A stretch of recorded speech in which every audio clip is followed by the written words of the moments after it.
दुर्दांत अपराधी लक्ष्मीनारायण पाइक हत्या घटना 5 गिरफ।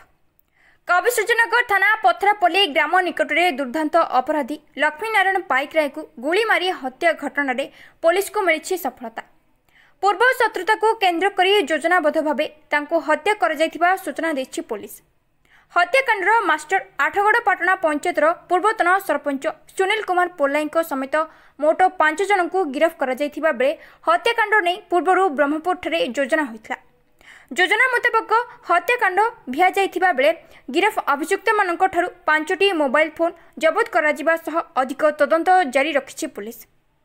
तेबे मृत व्यक्ति नाम विभिन्न थाना 16 रु ऊर्ध्व मामला रही सांबादिक सम्मेलन में सूचना देछंती अतिरिक्त एसपी गंजाम।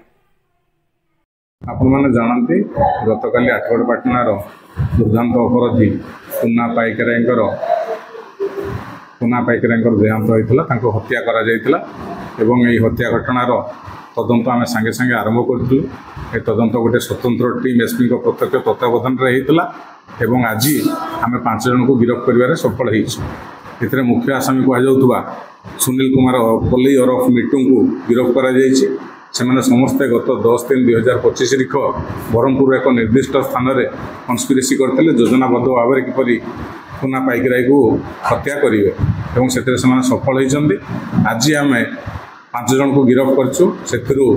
मुख्य अभियुक्त मिटू ओरफ सुनील कुमार पोल्लाई अंतर्भुक्त अच्छा अन्य 4 जन को गिरफ्त कर जितेंद्र कुमार साहू, रोहित परिड़ा, श्रीकांत गौड़ और श्रीकांत जेना।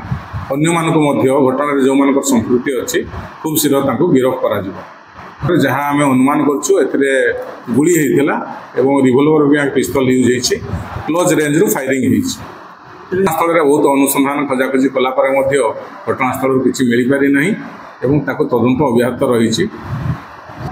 मृतक आप जानतु ना प्राय 16 रु ऊर्ध्व मामला अच्छी। सबू मामला विचाराधीन थिला बेले गोटे कन्विक्ट होती सी जेल जंद्र भोगी। ये अन्य मामला सब हत्या उद्यम रेहाजानी एवं चोरी यही केस 16टी विरुद्ध अच्छी। पूर्वर सबू मोकदमा को लेकिन भितर रागरुषा थिला तेणु आसामी मैंने पुना पाइकराय को किपरि जीवन रू मारिदेवे से आप्राण उद्यम करते योजनाबद्ध भाव गतकाली हत्या कर सी होती मुख्य ये घटनार परोक्ष एवं प्रत्यक्ष से फाइनान्स साहाय्य फाइनान्स देइचंती।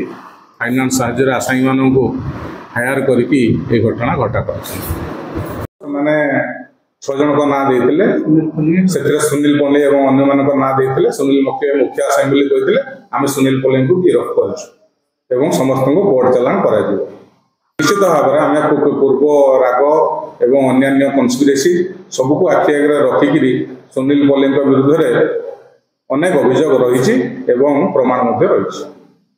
कविसूर्यनगर कृष्ण नाहक रिपोर्ट जिला खबर।